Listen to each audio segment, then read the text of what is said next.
Ven, Señor, a visitarnos en la paz, para que podamos alegrarnos en ti con corazón perfecto.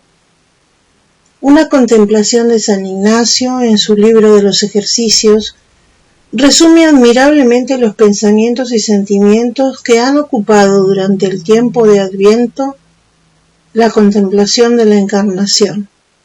En ella San Ignacio nos hace ver cómo las tres divinas personas contemplaban toda la redondez de la tierra, llena de hombres, y cómo viendo que todos descendían al infierno, se determina en su eternidad que la segunda persona se haga hombre para salvar al género humano, y así, venida la plenitud de los tiempos, envía al ángel Gabriel a Nuestra Señora.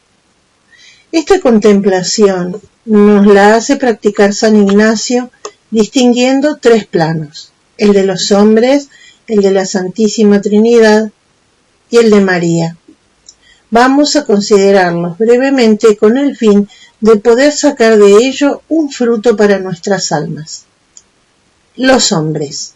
Ver las personas de la faz de la tierra en tanta diversidad, así en trajes como en gestos, unos blancos y otros negros, unos en paz y otros en guerra, unos llorando, otros riendo, unos sanos y otros enfermos, unos naciendo y otros muriendo.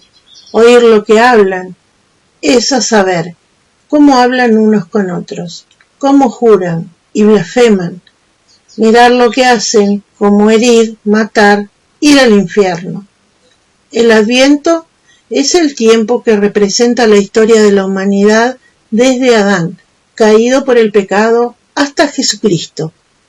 Durante miles de años, Dios retrasó el envío de su Hijo, y una de las razones de esta disposición divina, según Santo Tomás, era que el hombre, que por orgullo había pecado, se viese obligado a reconocer, por una experiencia prolongada de su debilidad y de la extensión de su miseria, la necesidad absoluta de un Redentor, y aspirar por su venida con todas las fibras de su naturaleza. En efecto, el orgullo humano es muy profundo. Nos cuesta muchísimo llegar a la convicción, una convicción verdadera, de nuestra miseria. Mas el hombre debía ver la imposibilidad en que se encontraba de salir por sí mismo del estado en que lo dejó el pecado. Muchas fueron las civilizaciones y pueblos grandes del Antiguo Testamento, pero ninguna duró. Ninguna fue capaz de liberar a los hombres del pecado y de sus consecuencias. Antes, al contrario, esas civilizaciones estaban muchas veces basadas en la ambición, en la crueldad, en la idolatría, en el deseo desenfrenado de poder y de riquezas. Todas las heridas que el pecado original dejó en nosotros mostraron cuán desordenada quedó nuestra naturaleza y cuán impotente para levantarse de su degradación. Primero, la inteligencia quedó herida de profunda ignorancia que nadie ha descrito mejor que San Pablo. Habiendo conocido a Dios, no le glorificaron como a Dios ni le dieron gracias. Antes bien, se ofuscaron en sus razonamientos y su insensato corazón se entenebreció y cambiaron la gloria de Dios incorruptible por una representación en forma de hombre corruptible, de aves, de cuadrúpedos, de reptiles. Segundo, la concupiscencia quedó repleta de malas pasiones. Por eso Dios los entregó a las apetencias de su corazón y a pasiones infames, pecados de impureza, pecados contra natura, pues sus mujeres invirtieron las relaciones naturales por otras contra la naturaleza. Igualmente los hombres, abandonando el uso natural de la mujer, se abrazaron en deseos los unos por los otros, cometiendo la infamia de hombre con hombre. Tercero, la voluntad quedó encallada en la malicia, y como no tuvieron a bien guardar el verdadero conocimiento de Dios, entrególos Dios a su mente insensata, llenos de toda injusticia, perversidad, codicia, maldad, henchidos de envidia, de homicidio, de contienda, de engaño, de malignidad, chismosos, detractores, enemigos de Dios, ultrajadores, altaneros, fanfarrones, ingeniosos para el mal, rebeldes a sus padres, insensatos, desleales, desamorados, despiadados.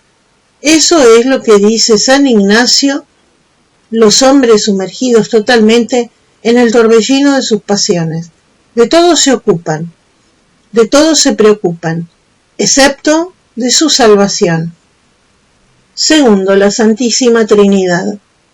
Ver y considerar las tres personas divinas como un solio real, un trono de su divina majestad, como miran toda la faz y redondez de la tierra y todas las gentes en tanta ceguedad, y como mueren y descienden al infierno, asimismo oír lo que dicen las personas divinas, a saber, hagamos redención del género humano, finalmente mirar lo que hacen las personas divinas, a saber, obrando la Santísima Encarnación. En efecto, Dios no abandona al hombre. Si éste no se ocupa para nada de su salvación, Dios sí tiene para él grandes designios. Le dará un Redentor, un Reparador, que será anunciado a lo largo de los siglos. Dios va cubriendo así la historia desgraciada del hombre con promesas de misericordia, de perdón, de salvación, y va perfilando al Redentor prometido con rasgos cada vez más determinados. Es la segunda razón que Santo Tomás asigna a la larguísima demora de Dios. La dignidad del Verbo encarnado exigía que su venida fuese anunciada por una larga serie de profetas. Lo prodigioso aquí es que al considerar la Trinidad a todos los hombres que se condenan y descienden al infierno, determina que sea Dios mismo quien venga a salvarlos, la segunda persona de la Santísima Trinidad, el Verbo, el Hijo, asumirá una naturaleza humana, se hará de nuestra raza para llevar a cabo nuestra redención y quedar como garantía absoluta de las misericordias de Dios sobre la humanidad. En efecto, ¿cómo podría Dios persistir en su enemistad con el hombre, si también es hombre su Hijo unigénito? Es sobre todo el profeta Isaías quien nos manifiesta el poder con que se realizará la venida del Hijo de Dios. Primero, Él llevará sobre sus hombros el principado y tendrá por nombre el admirable consejero, Dios, fuerte, Padre del siglo venidero, Príncipe de la paz. Sobre Él reposará el Espíritu del Señor con toda la plenitud de los dones de la sabiduría y entendimiento, consejo y fortaleza, ciencia, piedad y temor de Dios. Tercero, una vez ungido por el Espíritu del Señor, será enviado para llevar la buena nueva a los hombres, a curar a los de corazón contrito, a predicar la redención a los cautivos, a publicar el año de gracia por parte del Señor.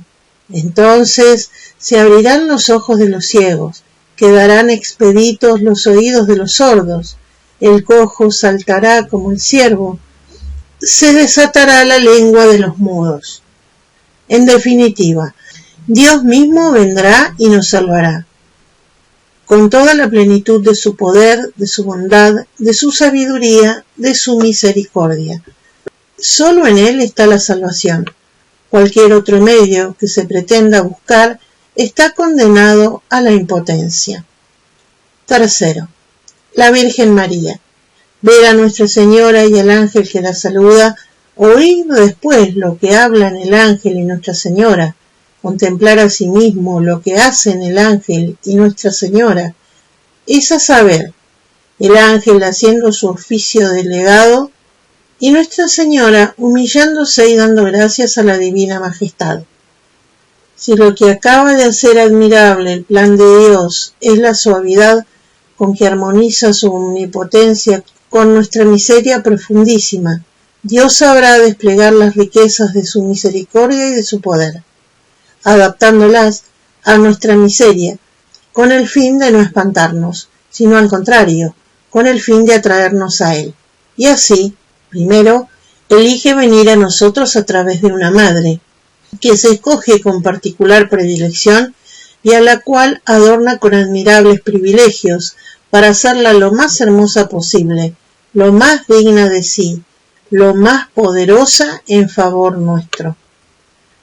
Segundo, para eso le envía al arcángel que le pide su consentimiento, de modo que la misma naturaleza humana, representada entonces en María, acepta voluntariamente el don de Dios. ¿Cuál debió ser entonces la aceptación de la creación? Como el sacerdote antes de su ordenación, como la religiosa antes de su profesión, como los novios antes del matrimonio, de manera que veremos al Mesías de Dios hecho niño. Ha nacido un niño para nosotros, y se nos ha dado un hijo, el cual lleva sobre sus hombros el principado. Y por último, su actuación estará impregnada de mansedumbre, de compasión y de condescendencia. No quebrantará la caña cascada, ni apagará la mecha que humea, sino que juzgará a los hombres con justicia y tomará con rectitud la defensa de los humildes de la tierra. Conclusión. Esta espiritualidad de Adviento, si así podemos llamarla, tiene gran importancia para nuestras vidas, porque Dios nos hace vivir espiritualmente lo sucedido con los hombres del Antiguo Testamento. Primero, por una parte, nos deja muchísimo tiempo en nuestras propias miserias para que las palpemos, las experimentemos en toda su profundidad y en toda su extensión. Quiere el Señor que tengamos la convicción profunda de nuestra miseria, de la absoluta necesidad que tenemos del Redentor, y que clamemos a Él con vehemencia y con confianza. Primera disposición de Adviento, una profunda humildad. Segundo, por otra parte, sobre esta profunda miseria nuestra, Dios tiene planes salvíficos maravillosos. Todo ello queda envuelto en la bondad y misericordia de Dios Padre, que desea vehementemente darnos a su Hijo, para que en Él nosotros lo encontremos todo. Segunda disposición de Adviento, una gran confianza. Finalmente, al igual que en la Encarnación, Dios pondrá en contacto su infinita misericordia y omnipotencia con nuestra miseria, con una admirable suavidad, comprendiéndonos, compadeciéndonos, adaptándose a nuestras necesidades, a nuestras aspiraciones. Eso sí, reclamando de nosotros, como medio para establecer este contacto, la fe y el espíritu de recogimiento, que es la tercera disposición del Adviento. Pidamos a la Santísima Virgen, que en nuestro nombre supo recibir tan bien a Jesús en su primera venida, que nos preste ahora las mismas disposiciones interiores que hagan provechosa para nosotros la venida a nuestras almas en la santa fiesta de la Navidad.